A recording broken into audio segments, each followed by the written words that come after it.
বুধবার মহিলা কমিশনের দায়িত্ব গ্রহণ করেন ঝর্ণা দেববর্মা। দায়িত্ব গ্রহণের পর সাংবাদিকদের মুখোমুখি হয়ে বলেন, আগামী দিনে জনসাধারণের জন্য কি ভূমিকা গ্রহণ করবেন তা হয়তো কিছুদিন পর বললে ভালো হবে।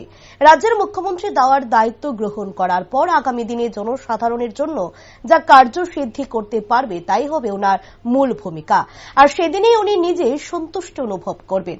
নতুন দায়িত্ব গ্রহণ করার পর রাজ্যের মুখ্যমন্ত্রীকে ধন্যবাদ জ্ঞাপন করেন। যেহেতু আগেও মহিলাদের সুরক্ষা বিষয় নিয়ে অনেকে কাজ করে গেছেন, তাই আগামী দিনেও মহিলাদের নিয়ে কিছু করতে পারবেন বলে আশা ব্যক্ত করেন তিনি।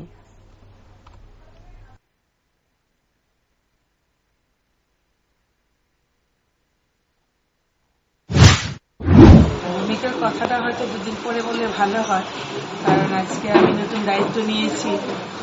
তো নিশ্চয়ই আজকের দিন আমি এই কথাটাই বলবো যে আমাদের রাজ্যের মাননীয় মুখ্যমন্ত্রী যে আস্থা রেখে আমাকে এই দায়িত্বটা দিয়েছেন, সেই দায়িত্বটা আমি সঠিকভাবে যেন পালন করতে পারি।